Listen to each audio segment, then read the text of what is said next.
ಇಲ್ಲಿ ಎಂತಹ ಚಕಿತಗಳು ಬೇಕಾದ್ರೂ ಎದುರಾಗಬಹುದೆಂಬ ಮಾತಿಗೆ ಆ ನಾಗ ಸರ್ಪದಿಂದ ಎದುರಾಗುತ್ತಿರುವ ಚಕಿತಗಳೇ ಸಾಕ್ಷಿಯಾಗಿವೆ. ಕಷ್ಟವೆಂದು ನೆನೆದಾಗ ವಿಸ್ಮಯಕಾರಿ ರೀತಿಯಲ್ಲಿ ಕಾಣಿಸಿಕೊಳ್ಳುವ ಅಚ್ಚರಿಗಳನ್ನ ಎದುರಾಗಿಸುತ್ತಿರುವ ಆ ನಾಗ ಸರ್ಪದ ಕುತೂಹಲಕಾರಿ ಸಂಗತಿಗಳ ಮುಂದುವರಿದ ಭಾಗವೇ ನಮ್ಮ ಇಂದಿನ ಹಿಗು ಪುಂಠೆ.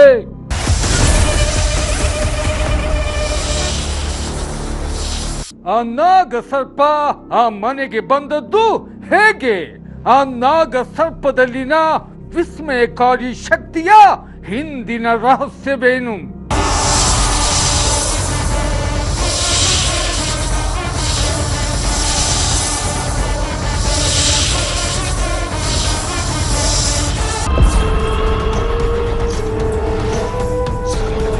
ಈ ಗ್ರಾಮದಲ್ಲಿ ಇಡೀ ಜಗತ್ತೇ ಬೆರಗಾಗುವಂತಹ ಒಂದು ಚಕಿತ ಎದುರಾಗುತ್ತಿದೆ. ಆ ಚಕಿತವಾದ್ರೂ ಏನು ಅಂದ್ರೆ, ಕಷ್ಟವೆಂದು ಭಕ್ತಿಯಿಂದ ನೆನೆದಾಗ ನಾಗಸರ್ಪವೊಂದು ಕಾಣಿಸಿಕೊಳ್ಳುವುದು, ನೆರವಿಗೆ ನಿಲ್ಲುವುದು. ಇನ್ನೇನೇ ಒಂದು ನನಗೆ ಕಷ್ಟ ಬಂದ್ರೂ ಯಾಕಪ್ಪ ಇಷ್ಟು ಕಷ್ಟ ಕೊಟ್ಟಿದೆಯಾ ಅಂದರೆ ಸರ್ಪು ರೀತಿ ಬಂದು ಕಾಣಿಸ್ಕೊತಾರೆ. ಈ ಮಹಿಳೆಗೆ ಸ್ಟ್ರೋಕ್ ಹೊಡೆದು ದೇಹದ ಬಲಭಾಗವು ಸಂಪೂರ್ಣವಾಗಿ ನಿಷ್ಕ್ರಿಯಗೊಂಡಾಗ, ಸರಿಪಡಿಸಲಾಗದಂತಹ ಸ್ಥಿತಿ ಎದುರಾದಾಗ, ನನ್ನ ಪುಟ್ಟ ಕಂದಮ್ಮನಿಗೋಸ್ಕರವಾದರೂ ನಾನು ಉಳಿಯಬೇಕೆಂದು ಕಣ್ಣೀರಿಟ್ಟು ಭಕ್ತಿಯಿಂದ ನೆನೆದಾಗ ಆ ನಾಗಸರ್ಪವು ಮನೆಯ ಬಾಗಿಲಿಗೆ ಬಂದು ಹೆಡಿ ಎತ್ತಿ ನಿಂತಿತು. ಹಾಗೆ ಆ ನಾಗಸರ್ಪವು ಮನೆ ಬಾಗಿಲಿಗೆ ಬಂದು ಕಾಣಿಸಿಕೊಂಡು ಹೋದ ನಂತರ ಒಂದು ಚಕಿತ ಎದುರಾಯಿತು. ಆ ಚಕಿತವೇ ಸ್ಟ್ರೋಕ್ನಿಂದ ನಿಷ್ಕ್ರಿಯಗೊಂಡಿದ್ದ ದೇಹದ ಬಲಭಾಗವು ಕ್ರಿಯಾಶೀಲವಾಗಿದ್ದು ಸರಿ ಹೋಗಿತ್ತು. ಅದೇನೋ ನನ್ನ ಮನಸ್ಸಲ್ಲಿ ಮೂಡಿತ್ತು, ಹಿಂಗೆ ಮಾಡಿದ್ರೆ ಹಿಂಗೆ ಆಗ್ತೀನಿ ಕಣಪ್ಪ ಅಂತ ಹೇಳಿ ನಾನು ಕೇಳ್ಕೊಂಡೆ. ನನಗೆ ಅದೇ ಥರ ಹುಷಾರಾಗಿದೆ, ನಾನು ಅದೇ ಥರ ಮಾಡ್ತಿದ್ದೀನಿ. ಇನ್ನೇನೇ ಒಂದು ನನಗೆ ಕಷ್ಟ ಬಂದ್ರೂ ಯಾಕಪ್ಪ ಇಷ್ಟು ಕಷ್ಟ ಕೊಟ್ಟಿದೆಯಾ ಅಂದರೆ ಸರ್ಪು ರೀತಿ ಬಂದು ಕಾಣಿಸ್ಕೊತಾರೆ. ಊಹೆಗೂ ನಿಲುಕದ ಅಚ್ಚರಿಗಳನ್ನು ಎದುರಾಗಿಸುತ್ತಿರುವ ಆ ನಾಗಸರ್ಪವು ಈ ಗ್ರಾಮದಲ್ಲಿ ವಾಸವಾಗಿರೋದಾದ್ರೂ ಎಲ್ಲೆಂಬ ಪ್ರಶ್ನೆಗೆ ಉತ್ತರ ಈ ಮನೆ.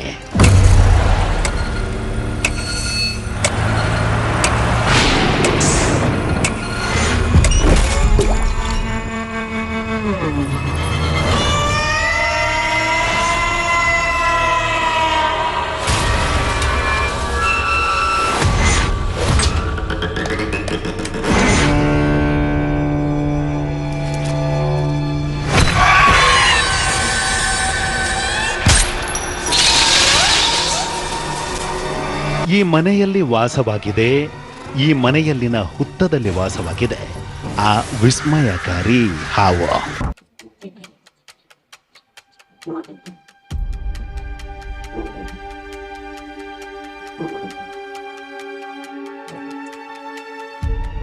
ಮನೆಯೊಳಗಿರುವ ಈ ಹುತ್ತದಲ್ಲಿರುವ ಅಚ್ಚರಿಗಳನ್ನು ಎದುರಾಗಿಸುತ್ತಿರುವ ನಾಗಸರ್ಪವೇ ಈ ಇಡೀ ಮನೆಯ ಮಾಲೀಕರು.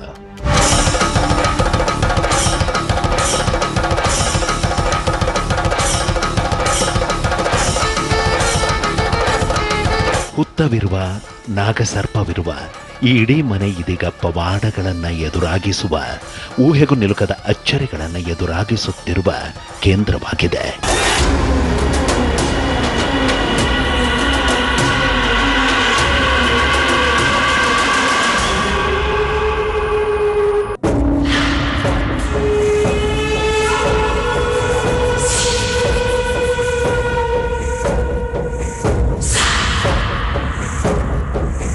ಅದು ಪ್ರತಿಷ್ಠಿತ ಕುಟುಂಬ, ಅನ್ಯೋನ್ಯ ದಂಪತಿ, ಮಕ್ಕಳ ಬಗ್ಗೆ ಬಹಳಷ್ಟು ಕನಸುಗಳನ್ನು ಕಂಡ ದಂಪತಿ.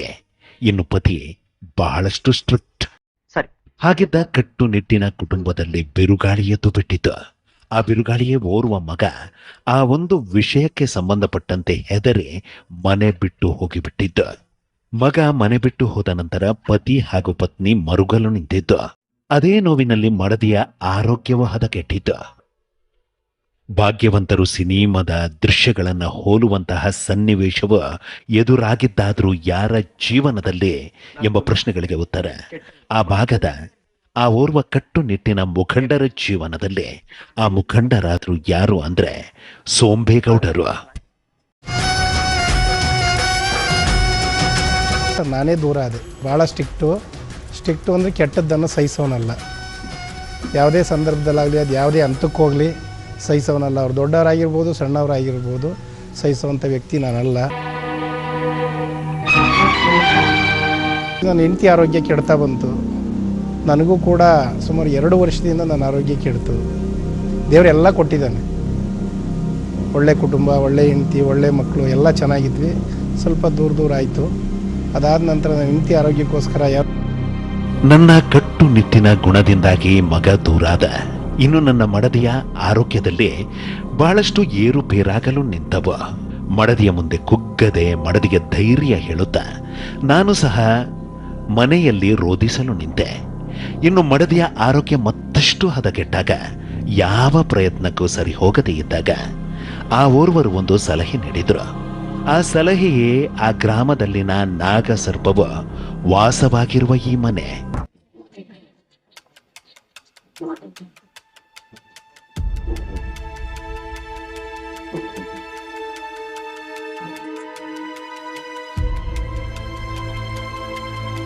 ಸೋಂಬೇಗೌಡರು ಮಡದಿಯನ್ನ ಕರೆದುಕೊಂಡು ನಾಗಸರ್ಪವು ವಾಸವಾಗಿರುವ ಮನೆಗೆ ಹೋಗಿ ತಮಗೆದುರಾಗಿರುವ ಸಮಸ್ಯೆಯನ್ನ ಹೇಳಿಕೊಳ್ಳಲು ನಿಂತರು.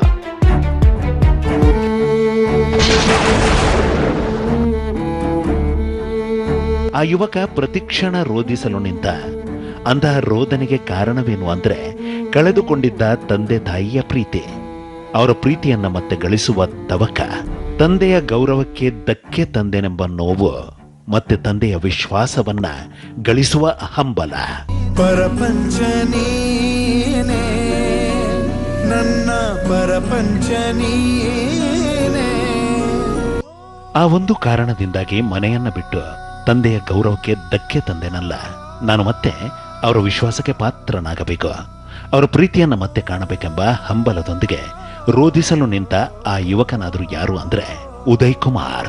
ಪರಪಂಚ ನೀನೇ, ನನ್ನ ಪರಪಂಚ ನೀನೇ. ನಾನು ಮಾಡಿದ ತಪ್ಪಿಗೆ ತಂದೆ ತಾಯಿಗಳು ಮಾತಾಡ್ತಿರ್ಲಿಲ್ಲ. ಆಮೇಲೆ ನನ್ನ ಹೆಂಡತಿ ಇನ್ನೂ ಸ್ವಲ್ಪ ಮನೇಲಿ ಸಮಸ್ಯೆ, ಇಬ್ಬರ ಮಧ್ಯೆ ಅಂಡರ್ಸ್ಟ್ಯಾಂಡಿಂಗ್ ಬರ್ತಿರ್ಲಿಲ್ಲ. ಅಪ್ಪ ಅಮ್ಮ ನಮ್ಮನ್ನು ಮಾತಾಡೋದೇ ಬಿಟ್ಬಿಟ್ರು. ಅಷ್ಟು ನೋವಿತ್ತು. ತಂದೆ ತಾಯಿಗಳು ಮಾತಾಡ್ತಾ ಇಲ್ವಲ್ಲ ಅನ್ನೋ ನೋವು. ತುಂಬ ದೇವ್ರುಗಳು ಯಾರು ಹೇಳ್ತಾರೆ ಎಲ್ಲ ಹೋಗೋದು, ಏನು ಹೇಳ್ತಾರೆ ಅದೆಲ್ಲ ಮಾಡೋದು, ಸುಮ್ಮನೆ ದುಡ್ಡು ಖರ್ಚು ಮಾಡಿಕೊಂಡು ಲಕ್ಷಾಂತರ ರೂಪಾಯಿ ದುಡ್ಡು ಖರ್ಚು ಮಾಡಿ ಏನೂ ಆಗಲಿಲ್ಲ. ನನಗೆ ಬೇಜಾರಾಗ್ಬಿಡ್ತು.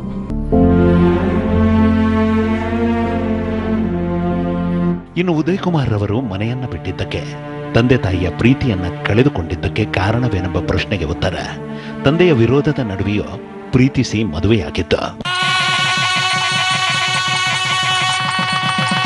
ತಂದೆ ತಾಯಿಯ ಪ್ರೀತಿಯನ್ನ ಮತ್ತೆ ಗಳಿಸಬೇಕೆಂದು ನಾನಾ ರೀತಿಯಲ್ಲಿ ಪ್ರಯತ್ನ ನಡೆಸಿ ವಿಫಲನಾಗಿ ಖಿನ್ನತೆಯಿಂದ ಬಳಲಲು ನಿಂತ, ಕಡು ಕಷ್ಟದಲ್ಲಿ ಜೀವನ ಸಾಗಿಸಲು ನಿಂತ ಉದಯ್ ಕುಮಾರ್ಗೆ ಮಡದಿ ಒಂದು ಸಲಹೆ ನೀಡಿದ್ರು.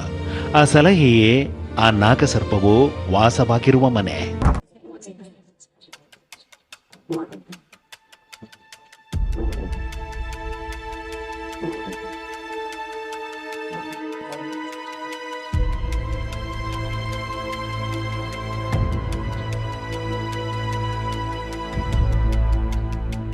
ನಾನು ಹೇಳಿದ್ದು ಮೊದಲು ನನ್ನ ತಂದೆ ತಾಯಿಗಳ ಜೊತೆ ನನಗೆ ಅವಕಾಶ ಮಾಡಿಕೊಡು ಮಾತಾಡೋಕ್ಕೆ ಅಂತ.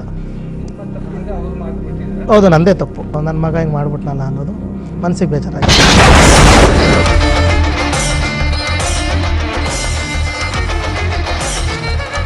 ಇನ್ನು ಸೋಂಬೇಗೌಡರು ನಾಗಸರ್ಪವು ವಾಸವಾಗಿರುವ ಮನೆಗೆ ಹೋಗಿ ಸಮಸ್ಯೆಗಳನ್ನ ಹೇಳಿಕೊಳ್ಳಲು ನಿಂತ ನಂತರ ಒಂದು ಅಚ್ಚರಿ ಎದುರಾಯಿತು.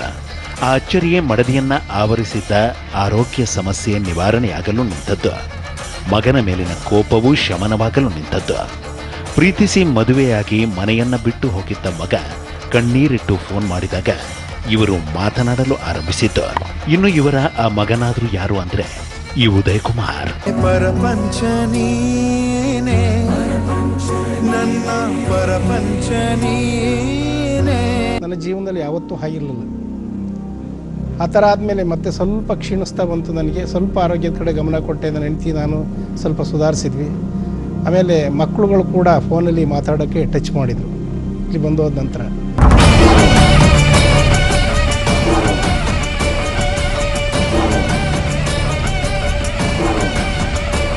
ಇಲ್ಲಿಗೆ ಬಂದ ಮೇಲೆ ಅದು ಕೇಳ್ಕೊಂಡೆ.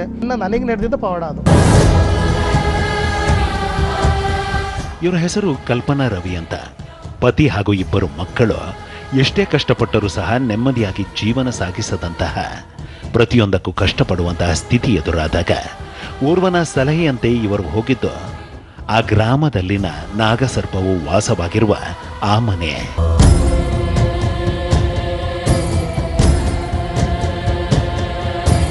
ವಿಸ್ಮಯಕಾರಿ ನಾಗಸರ್ಪವು ವಾಸವಾಗಿರುವ ಆ ಮನೆಗೆ ಹೋಗಿ ಕಣ್ಣೀರಿಟ್ಟು ಕಷ್ಟವನ್ನ ಹೇಳಿಕೊಂಡು ಬಂದ ನಂತರ ಇವರ ಜೀವನದಲ್ಲಿ ಅಚ್ಚರಿಗಳು ಎದುರಾಗಲು ನಿಂತವು.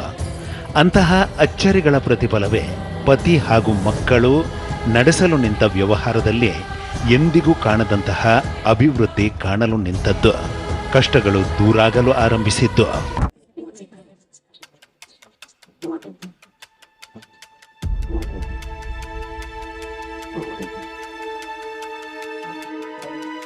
ತೊಂದರೆ ಮೇಲೆ ತೊಂದರೆ ಆಯ್ತಾಯ್ತು ಆ ಟೈಮಲ್ಲಿ.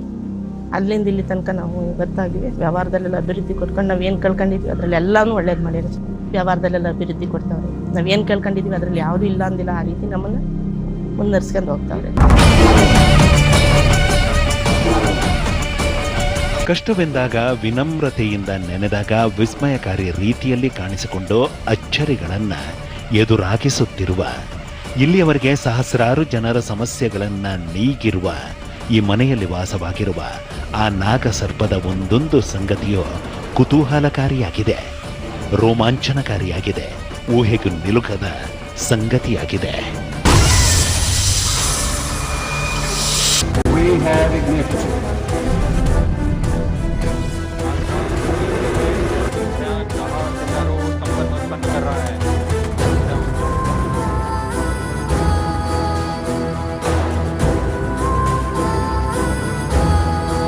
ಟ್ರಾನ್ಸ್ಪೋರ್ಟ್ ಕಂಪ್ನಿಲಿ ಒಂದು ಕ್ಲರ್ಕಾಗಿ ಕೆಲಸ ಮಾಡ್ತಿದ್ದೆ.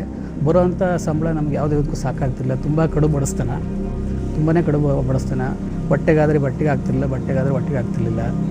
ಅಂಥದ್ರಲ್ಲಿ ಒಂದು ಮನೆ ಮಾಡಬೇಕನ್ನೋ, ಒಂದು ಸಣ್ಣ ಮನೆ ಮಾಡಬೇಕು ಅಂತೇಳಿ ಒಂದು ಬೈಕೇನೂ ಇತ್ತು.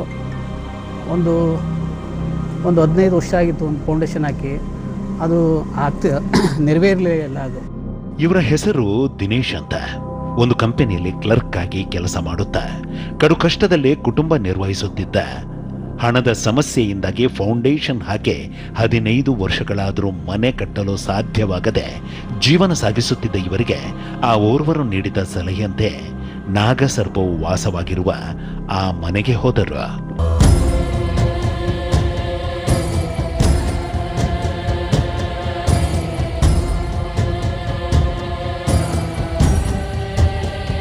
ನಾಗಸರ್ಪವು ವಾಸವಾಗಿರುವ ಮನೆಗೆ ಹೋಗಿ ತಮ್ಮ ಕಷ್ಟಗಳನ್ನು ಹೇಳಿಕೊಂಡು ಬಂದ ನಂತರ ಇವರು ಕನಸಲ್ಲೂ ಕಾಣದಂತಹ ಅಚ್ಚರಿಗಳು ಜೀವನದಲ್ಲಿ ಎದುರಾಗಲು ಆರಂಭಿಸಿದ್ದು. ಆ ಅಚ್ಚರಿಗಳೇ ಕೆಲಸವನ್ನ ಬಿಟ್ಟು ಇವರೇ ಒಂದು ವ್ಯವಹಾರ ಮಾಡುವಂತಾಗಿದ್ದು. ಆ ವ್ಯವಹಾರ ಕೈ ಹಿಡಿದಿದ್ದು ಒಂದು ಡೂಪ್ಲೆಕ್ಸ್ ಮನೆ ಕಟ್ಟಿದ್ದು.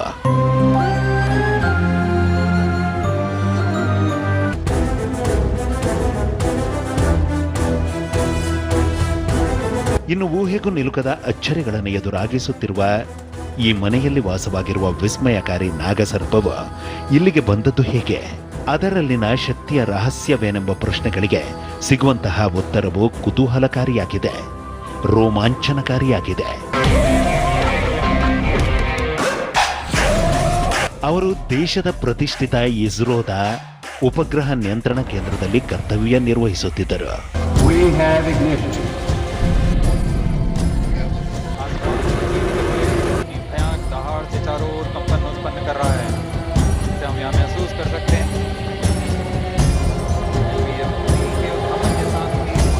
ಇಸ್ರೋದಲ್ಲಿ ಕರ್ತವ್ಯ ನಿರ್ವಹಿಸುತ್ತಿದ್ದ ಅವರ ಹೆಸರು ದೇವರಾಜ್ ಅಂತ. ದೇವರಾಜ್ ರವರು ಅಂತಹ ಯಾವ ಅಚ್ಚರಿಗಳನ್ನು ನಂಬದಂತಹ ವ್ಯಕ್ತಿಯಾಗಿದ್ರು. ಇಸ್ರೋದಲ್ಲಿ MCF ಉಪಗ್ರಹ ನಿಯಂತ್ರಣ ಕೇಂದ್ರದಲ್ಲಿ ಕೆಲಸದಲ್ಲಿದ್ದಾಗ ಅವರು ಸಿವಿಲ್ ಡಿಪಾರ್ಟ್ಮೆಂಟಲ್ಲಿದ್ದರು. ಇಸ್ರೋದಲ್ಲಿ ಕರ್ತವ್ಯ ನಿರ್ವಹಿಸುತ್ತಿದ್ದ ದೇವರಾಜ್ ರವರಿಗೆ ಏಕಾಏಕಿ ಒಂದು ವಿಚಿತ್ರ ಎದುರಾಗಲು ಆರಂಭಿಸಿತು. ಆ ವಿಚಿತ್ರವೇ ಅವರಿಗೆ ಏಕಾಏಕಿ ಪ್ರಜ್ಞೆ ತಪ್ಪುವಂತಹ ಸ್ಥಿತಿ ಎದುರಾಗಲು ನಿಂತದ್ದು. ತಮ್ಮ ಮೇಲೆ ತಾವು ನಿಯಂತ್ರಣವನ್ನ ಕಳೆದುಕೊಳ್ಳುವಂತಹ ಸ್ಥಿತಿ ಎದುರಾಗಲು ಆರಂಭವಾಗಿತ್ತು. ಸುಮ್ಮನೆ ಆವೇಶ ಬರೋದು, ವೈಬ್ರೇಷನ್, ಬಾಡಿ ವೈಬ್ರೇಷನ್ ಬಂದು ಮಾತುಕತೆ ಏನಾಗ್ತಿರ್ಲಿಲ್ಲ.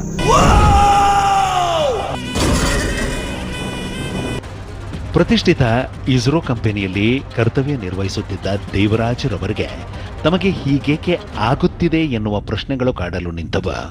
ಅಂತಹ ವಿಚಿತ್ರದ ನಿವಾರಣೆಗೆ ನಾನಾ ವೈದ್ಯರನ್ನ ಭೇಟಿ ಮಾಡಿದ್ರೂ ಸಹ ಅದು ನಿಲ್ಲಲಿಲ್ಲ. ಜೊತೆಗೆ ಅದು ಮತ್ತಷ್ಟು ಹೆಚ್ಚಲು ನಿಂತಿತು. ಇನ್ನು ಏಕಾಏಕಿ ತಮ್ಮ ಮೇಲೆ ತಾವು ನಿಯಂತ್ರಣವನ್ನ ಕಳೆದುಕೊಳ್ಳಲು ನಿಂತ ದೇವರಾಜ್ರವರು ತಮಗರಿವಿಲ್ಲದಂತೆ ಈ ಗ್ರಾಮಕ್ಕೆ ಬರಲಾರಂಭಿಸಿದ್ರು.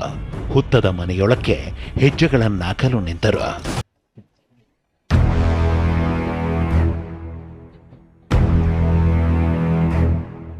ತಮಗರಿವಿಲ್ಲದಂತೆ ಈ ಮನೆಯೊಳಕ್ಕೆ ಹೆಜ್ಜೆಗಳನ್ನಾಕಲು ನಿಂತ ಇಸ್ರೋದಲ್ಲಿ ಕರ್ತವ್ಯ ನಿರ್ವಹಿಸುತ್ತಿದ್ದ ದೇವರಾಜ್ರವರಿಂದ ಕೊನೆಗೂ ಇಲ್ಲಿನ ರಹಸ್ಯ ಬಯಲಾಯಿತು. ವಿಸ್ಮಯಕಾರಿ ಸರ್ಪದಲ್ಲಿನ ಶಕ್ತಿ ಜಗತ್ತಿಗೆ ತಿಳಿಯಿತು.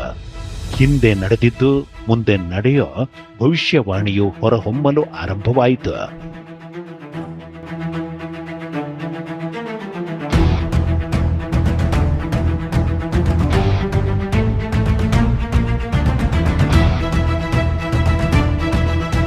ಈಗಾಗಲೇ ಸಹಸ್ರಾರು ಜನರ ಜೀವನದಲ್ಲಿ ಅಚ್ಚರಿಗಳನ್ನ ಎದುರಾಗಿಸಿರುವ ಸರ್ಪದ ರಹಸ್ಯವೇನು? ದೇವರಾಜ ಸ್ವಾಮಿಗಳು ಬಯಲು ಮಾಡಿದ ಸಂಗತಿಗಳೇನು?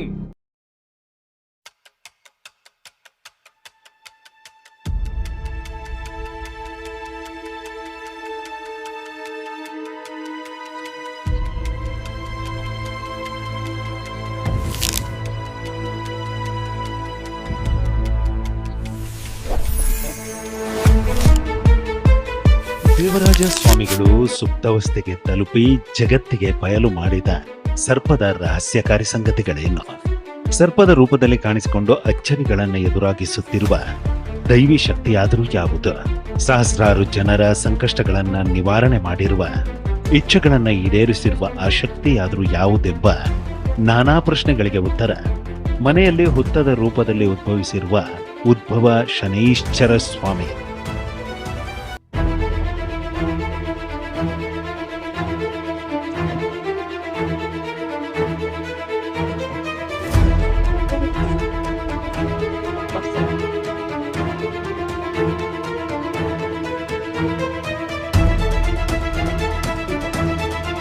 ಹುತ್ತದ ರೂಪದಲ್ಲಿ ಉದ್ಭವಿಸಿರುವ ಸರ್ಪ ರೂಪದಲ್ಲಿ ಕಾಣಿಸಿಕೊಳ್ಳುವ ಉದ್ಭವ ಶನೈಶ್ವರ ಸ್ವಾಮಿ ಈ ಮನೆಗೆ ಬಂದ ಹಿನ್ನೆಲೆಯಾದರೂ ಏನು ಎಂಬ ಪ್ರಶ್ನೆಗೆ ದೇವರಾಜ ಸ್ವಾಮಿಗಳಿಂದ ಜಗತ್ತಿಗೆ ಸಿಕ್ಕಂತಹ ಉತ್ತರ ದೇವರಾಜ ಸ್ವಾಮಿಗಳ ತಾಯಿಯವರಾದ ಲಕ್ಕಮ್ಮನವರು. ಲಕ್ಕಮ್ಮನವರಿಗೆ ಶನೈಶ್ವರ ಸ್ವಾಮಿ ಎಂದರೆ ಅಪಾರ ಭಕ್ತಿ. ತಮಗೆಷ್ಟೇ ಕಷ್ಟವಿರಲಿ ಅವರು ಪ್ರತಿ ವರ್ಷ ಶಿವರಾತ್ರಿಯ ದಿನ ಮನೆಯಲ್ಲಿ ಶನಿ ಮಹಾತ್ಮರ ಕಥೆಯನ್ನ ಓದಿಸದೇ ಇರುತ್ತಿರಲಿಲ್ಲ.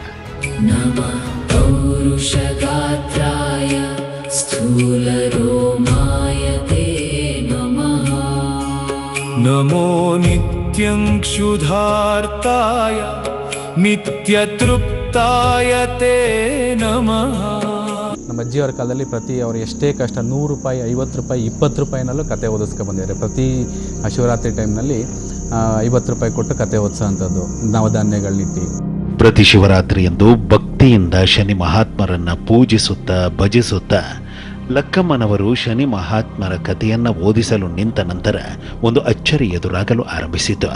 ಆ ಅಚ್ಚರಿಯ ಮನೆಯಲ್ಲಿ ಶನಿ ಮಹಾತ್ಮರ ಫೋಟೋ ಇಟ್ಟು ಪೂಜಿಸಲಾಗುತ್ತಿತ್ತೋ ಅಲ್ಲಿ ಹುತ್ತವು ಉದ್ಭವವಾಗಿದ್ದು ಶಿವರಾತ್ರಿ ಎಂದು ನಾಗಸರ್ಪವು ದರ್ಶನ ನೀಡಲು ಆರಂಭಿಸಿದ್ದು.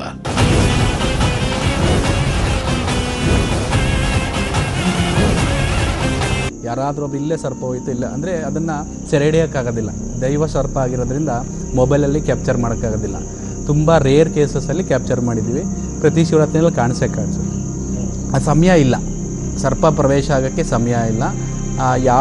ಆದರೆ ಪರಮಾತ್ಮನ ಒಂದು ಪ್ರೇರಣೆ, ಆದರೆ ಅದರದೇ ಆದ ಸಮಯದಲ್ಲಿ ಮಧ್ಯರಾತ್ರಿ ಜಾಗರಣೆ ಸಮಯದಲ್ಲಾಗಿರ್ಬೋದು, ಬೆಳಗ್ಗೆ ಉತ್ಸವದ ಸಮಯದಲ್ಲಾಗಿರ್ಬೋದು, ಯಾವುದಾದ್ರೂ ಸಮಯದಲ್ಲಿ ಸರ್ಪ ಪ್ರವೇಶ ಆಗಿ ನಮ್ಮ ದೇಗುಲಕ್ಕೆ ಸಂಬಂಧಪಟ್ಟವ್ರಿಗೆ ಆಗಿರ್ಬೋದು, ಭಕ್ತರಿಗೆ ಆಗಿರ್ಬೋದು, ಯಾರಿಗಾದರೂ ಒಬ್ಬರಿಗೆ ಅಂತಲ್ಲ, ಕಾಣಿಸೋರಿಗೆಲ್ಲ ಕಾಣಿಸೋದು ತುಂಬ ಒಳ್ಳೆಯದಾಗಿದೆ. ದರ್ಶನ ಪಡ್ಕೊಂಡವರಿಗೆಲ್ಲ ತುಂಬ ಒಳ್ಳೆಯದಾಗಿದೆ.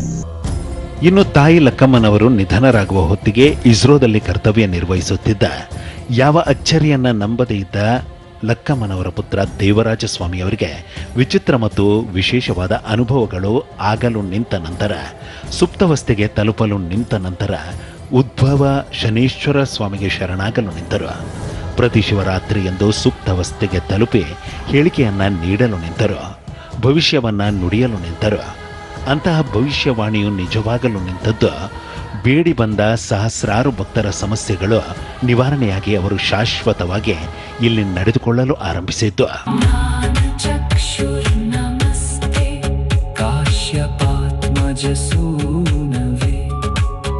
ಇನ್ನು ದೇವರಾಜ ಸ್ವಾಮಿಗಳು ನಿಧನರಾದ ನಂತರ ಅಂತಹ ಯಾವ ಅಚ್ಚರಿಗಳನ್ನು ನಂಬದೇ ಇದ್ದ ಕೆಪಿಟಿಸಿಎಲ್ನಲ್ಲಿ ಇಂಜಿನಿಯರ್ ಆಗಿ ಕರ್ತವ್ಯ ನಿರ್ವಹಿಸುತ್ತಿದ್ದ ದೇವರಾಜ ಸ್ವಾಮಿಗಳ ಪುತ್ರ ಆನಂದ್ರವರು ಸುಪ್ತಾವಸ್ಥೆಯನ್ನ ತಲುಪಲು ನಿಂತರು.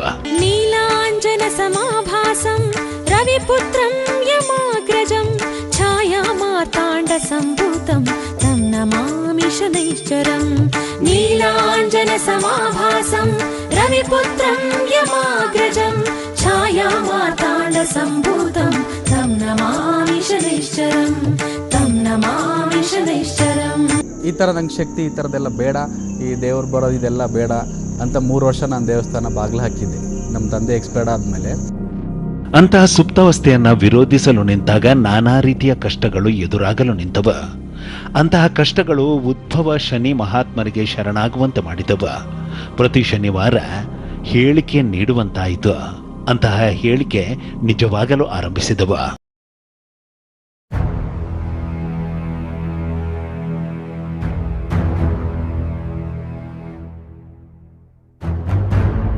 ಶಕ್ತಿ ಅನ್ನೋದು ಭಾರಿ ದೊಡ್ಡದು ಸರ್. ನನ್ನ ಬಂದು ನಮ್ಮೂರನ್ನ ಇದೇ ಊರು ತಂದು ನಾನು ಬಂದಮೇಲೆ ನಮ್ಮ ಕಡೆಯಿಂದ ಕೇಳ್ಕೊಂಡು ಒಂದು 10 ಜನ 20 ಜನ ಬಂದಾರೆ ಸರ್. ಅವರಿಗೆಲ್ಲ ಕೆಲಸ ಅದೇ ಕೆಲಸ ಆಯ್ತು ಸರ್. ಕೆಲಸ ಒಳ್ಳೇದಾಯ್ತು ಸರ್. ಎಲ್ಲವೂ ಹುತ್ತದಲ್ಲಿ ಉದ್ಭವವಾಗಿರುವ ಹುತ್ತದ ಶನೈಶ್ಚರ ಸ್ವಾಮಿಯ ತಾಣದಲ್ಲಿ ಎದುರಾಗಲು ನಿಂತ ಅಚ್ಚರಿಗಳು ದಿನದಿಂದ ದಿನಕ್ಕೆ ಹೆಚ್ಚಾದವ.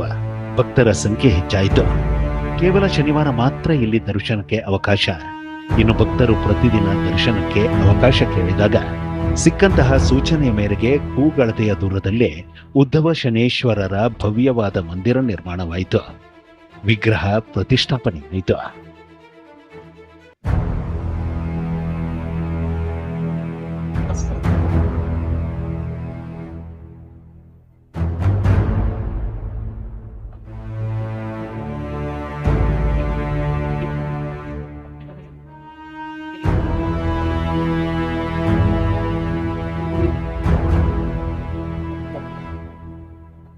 ಅಚ್ಚರಿಗಳನ್ನು ಎದುರಾಗಿಸುತ್ತಿರುವ ಸಹಸ್ರಾರು ಜನರ ಸಂಕಷ್ಟಗಳನ್ನ ನಿವಾರಿಸಿರುವ ಉದ್ಧವ ಶನೇಶ್ವರ ಸ್ವಾಮಿಯ ಈ ಮಂದಿರ ಇರೋದಾದರೂ ಯಾವ ಗ್ರಾಮದಲ್ಲಿ ಎಂಬ ಪ್ರಶ್ನೆಗಳಿಗೆ ಉತ್ತರ.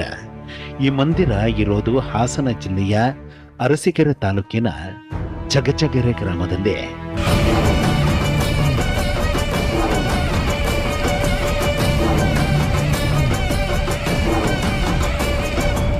ಹಾಸನ ಜಿಲ್ಲೆಯ ಅರಸೀಕೆರೆ ತಾಲೂಕಿನ ಚಗಚಗೆರೆ ಗ್ರಾಮದಲ್ಲಿರುವ ಉದ್ಭವ ಶನೇಶ್ವರ ಸ್ವಾಮಿಯ ಮಂದಿರ ಪವಾಡಗಳನ್ನು ಎದುರಾಗಿಸುತ್ತಿರುವಂತಹ ವಿಸ್ಮಯಕಾರಿ ಮಂದಿರವಾಗಿದೆ.